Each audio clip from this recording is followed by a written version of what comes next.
politique entre l'Alliance pour la République APR et le Mouvement pour la Renaissance du Niger MRN. Pas de divergence sur le processus électoral, s'exclame en gros le journal Le Temps dans sa parution. Le journal nous rapporte que c'est raté pour les politicards qui espéraient un éclatement entre l'APR que dirige El Hadji Seyni Oumarou et la MRN. En effet, comme on a coutume de le dire en Afrique, il arrive parfois que la dame morde la langue sans que cela n'entame leur coexistence. C'est le cas, selon le journal, entre l'APR et la MRN qui ont dissipé tous les malentendus à travers une rencontre de haut niveau des leaders sur l'appréciation de la conduite du processus électoral. Le journal estime qu'au regard de la sérénité qui a toujours prévalu entre ces deux blocs de la mouvance, ce ne sont pas quelques inquiétudes légitimes soulevées par El Hadji Seyni Oumarou, candidat investi par le MNSD Nassara, sur la conduite du processus électoral et le calendrier électoral qui mettront en cause cette solide alliance qui a fait ses preuves dans la conduite des affaires de l'État. Au journal de continuer que l'APR a toujours mis au devant l'intérêt supérieur du pays, tout comme la mouvance pour la renaissance du Niger, qui convient qu'il est du ressort exclusif de la Commission électorale nationale indépendante de fixer le chronogramme des élections. En politique toujours, Modern Faloumana, un élan nouveau autour de Hama Amadou, candidat du parti, nous apprend à sa une le nouveau républicain. Depuis quelques jours, le Modern Faloumana, malgré les menaces de disqualification qu'un procès unique fait peser sur son leader, est plus que jamais déterminé à rentrer dans le jeu, mobilise ses troupes, exalte les vieilles passions guerrières des troupes, nous apprend le journal pour qui c'est le bastion imprégnable du parti, la coordination régionale de Niamey, sous la houlette de son président, l'honorable Soumana Sanda, l'un des fidèles du président Hama Amadou, qui ouvre le bal avec la décision de prendre en charge la totalité de la caution du candidat aux prochaines élections et pour la remobilisation des troupes à l'occasion d'une tournée régionale initiée par la coordination où l'on peut voir toute la ferveur, toute l'ardeur combattante des militantes et des militants qui ne semblent avoir rien perdu de leur détermination et de leur hargne guerrière. Quant au journal Le Hérisson, il rapporte dans sa parution le MNSD Nassara Maradi. Si le bureau de Barka Tambari Maïgochi remporte la bataille judiciaire le 23 juillet 2020, nous apprend le journal, la cour d'appel de Zender est censée se prononcer dans le fond de l'affaire qui oppose le bureau de la coordination départementale MNSD Nassara de Dakoro, dirigé par Barka Tambari Maïgochi et Al Hadji Sani Bala en sa qualité de président de la section de Maradi. Ira-t-on jusqu'à la cassation dans ce feuilleton judiciaire ou bien les deux protagonistes accepteront-ils de se plier à la décision de justice qui sortira le jeudi prochain, 23 juillet 2020, s'interroge le journal. En attendant la réponse à cette question, dissertons un peu, écrit le journal, sur l'option suivante. Et si le bureau Barka Tambari Maïgochi remporte la bataille judiciaire à la cour d'appel de Zender? La question mérite d'être posée au regard du comportement observé par le président de la section de Maradi, El Hadji Sani Bala, suite aux décisions judiciaires rendues dans cette même affaire.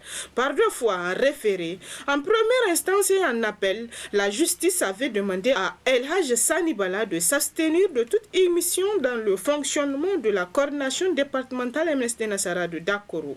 Ce dernier a vraisemblablement refusé d'obtempérer. Non seulement il a donné mandat à des représentants du bureau de la section de Maradi de participer à la conférence de mise en place d'une structure parallèle à Dakoro le 2 février 2020, mais plus grave, nous apprend le journal, selon Barka Tambari Maïgochi et les siens, il aurait remis la dotation du sucre du parti au camp adverse, à savoir celui d'Abdul Kadri Tijani. Le feuilleton judiciaire court toujours. Ajoute de son côté le journal Le Courrier. Le contentieux judiciaire qui oppose les deux ailes de la section MNSD de la région de Maradi doit être jugé au fond en principe ce jeudi 23 juillet 2020. Dans cette affaire, chacune des deux ailes revendique la légitimité du parti parti dans la région de Maradi. Un contentieux né, selon le journal, de l'éviction de Tidjani Abdulkadri de son poste de secrétaire général du bureau politique national du MNSD. Et c'est ce jeudi donc que le contentieux va être jugé au tribunal de grande instance de Maradi. C'est dire que les deux camps, c'est-à-dire le camp de Moussa Douchi et celui du Tidjani, se trouvent dans une situation d'expectative. Mais le camp de Moussa Douchi se dit confiant selon le journal, car soutenu par une écrasante majorité de militants de la section de Maradi. En tout état de cause, le journal écrit qu'en principe, c'est au camp qui sortira vainqueur à l'issue du jugement qui doit faire le choix des candidats du parti au niveau de la région de Maradi pour les élections législatives du 27 décembre 2020. En politique toujours, le Hérisson rapporte plus loin dans ses colonnes le PNDS et ses adversaires. Terrain contre déclaration. Deux façons de faire la politique. C'est à cette affiche que nous invite la classe politique nigérienne en cette veille des élections au Niger.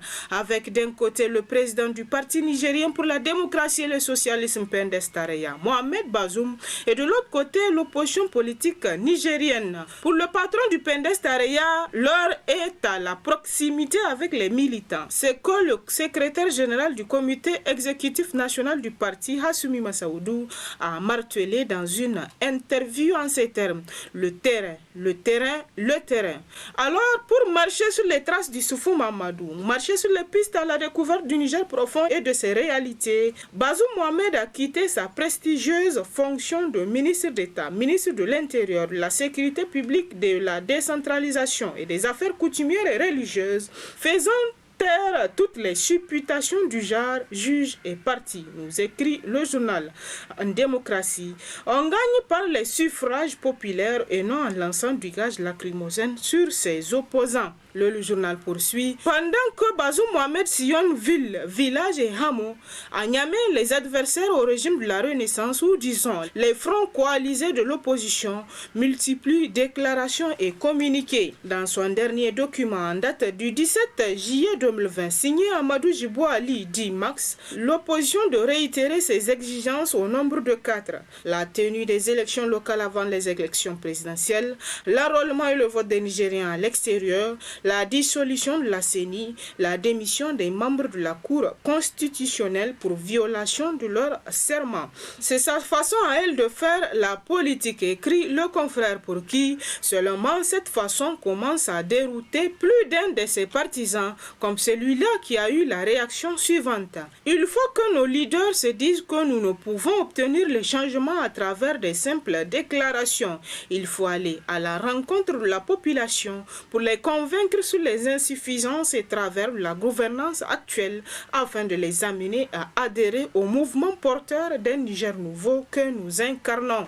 Puis en ce qui concerne le chronogramme des élections, le journal Le Républicain nous rapporte que le consensus a enfin prévalu. Divisé sur les dates proposées par la Commission électorale nationale indépendante CENI en vue de la tenue des différents scrutins prévus en 2020 et 2021 au Niger, les acteurs du processus électoral en cours seraient parvenus à un compromis. Selon les informations du journal, la plénière de la CENI tenue le 21 juillet 2020 a entériné le réajustement de son programme des élections. Il ressort de cette révision du calendrier que les élections locales, régionales et communales se tiendront le 13 décembre 2020 et non le 17 janvier 2021 comme initialement prévu. Selon le confrère, si cette information se confirme, il n'y a donc plus de divergence entre la classe politique et la CENI sur le calendrier des élections. En effet, selon le confrère, l'opposition politique et les partis non affiliés réclamaient auprès de la commission électorale le changement de son chronogramme afin que les élections locales puissent être organisées avant les élections présidentielles premier tour, couplées aux législatives prévues pour se tenir le 27 décembre 2020. Nous restons fermes sur l'organisation des élections locales avant toutes les autres élections car c'est techniquement faisable, a affirmé selon le journal le groupe des partis politiques non affiliés dans une déclaration rendue publique le 8 juillet dernier. Aujourd'hui, le journal rapporte que ce compromis semble être trouvé sans trop de casse, contrairement à ce que certains ennemis de la démocratie nigérienne le souhaitaient de tous leurs vœux. Il revient donc à la classe politique nigérienne dans son ensemble de faire preuve de responsabilité pour aborder ces élections dans la paix et la quiétude sociale. Il y va de l'intérêt de tous les Nigériens, conclut le confrère. À propos toujours de ces élections générales 2020-2021, qu'est-ce qui fait tant courir Bazoum Mohamed? S'interroge de son côté l'actualité. L'actualité qui rapporte qu'alors que tous les candidats sont sereins, attendant le moment que la loi déterminera pour battre campagne, le candidat d'Issoufou Mamadou, candidat du pouvoir en plus, Bazoum Mohamed, lui, comme bousculé par quelques appréhensions, n'arrête pas de courir dans le pays comme pour avoir une certaine longueur d'avance sur ses adversaires qui ne sont pas préoccupés outre mesure de son agitation, si ce n'est pas le fait qu'elle fait entorse à la loi qui interdit une propagande de l'ampleur qu'il mène avant l'heure, mais déguisée sous le fallacieux prétexte d'un prétendu contact avec les militants. Mais selon le journal, peut-être faut-il le lui concéder car pouvait-il confier déjà lorsqu'on lui reprochait sa pré-campagne en substance, disait-il maladroitement selon le journal, je devais aller à la rencontre de mes militants car beaucoup d'entre eux ne me connaissent pas. Drôle de président de parti, estime le confrère. En fait, c'est depuis des mois à la suite de sa désignation comme candidat du parti qu'il avait commencé cette propagande, nous apprend le journal, et rien ne put l'arrêter. Pas même l'indignation des Nigériens qui le voyaient utiliser les moyens de l'État à cette fin politique, sauf qu'on ne savait pas que lui ne sait pas qu'on ne bat pas campagne avec les moyens de l'État. Cette campagne à l'époque se faisait pourtant dans les malaises qui traversent le parti et il pouvait voir avec d'autres Nigériens que beaucoup de militants de son parti ne brillaient pas trop pour son affaire et il pouvait voir en plus, selon le confrère, le manque d'enthousiasme pour une candidature de la division que des colmatages de dernière minute ne sauraient mettre à l'abri et de déchirements inévitables. Le Canard déchaîné, lui, nous rapporte dans sa parution Malgouvernance, un ancien premier ministre nigérien, objet d'une notice d'Interpol pour escroquerie. Selon les informations qui sont parvenues au journal, un ancien ministre nigérien serait activement recherché par Interpol pour une plainte d'escroquerie déposée en République de Guinée, Guinée-Conakry. Une notice en bonne et due forme qui a été transmise à toutes les polices africaines, dont celles du Niger et européennes, pour l'appréhender afin qu'il puisse répondre aux accusations portées contre sa personne suite à une plainte déposée en Guinée. Une affaire scabreuse selon le journal qui date de 2019 et dont nos confrères journalistes d'investigation de Guinée nous ont fait récemment cas. Va-t-il se mettre à la disposition de la justice guinéenne pour sauver sa réputation, se demande le confrère, pour qui le plus étonnant est le refus de cet homme politique qui se complaint dans le déni, alors même que les services compétents l'ont informé de la teneur de la plainte déposée par le tribunal de grande instance de Kaloum et de la notice d'Interpol qui est souvent utilisée pour les criminels internationaux. Pourquoi cet homme politique n'essaie-t-il pas de se mettre en rapport avec la justice guinéenne afin de faire face aux graves charges qui pèsent contre lui, ce qui pourra lui permettre de se disculper? Ne sait-il pas que pour un homme politique qui aspire à demander les suffrages des électeurs, la réputation est la chose la plus curieuse à sauvegarder, s'interroge le journal. Il reste aujourd'hui que cette affaire risque de porter préjudice au Niger et à la crédibilité d'une partie de sa classe politique si la culpabilité de notre compatriote éprouvé. Pour finir, intéressons-nous à la situation au Mali. Résultat mitigé de la médiation de la CEDEAO. Les chefs d'État en exercice s'impliquent, rapporte le journal La Hache dans sa parution.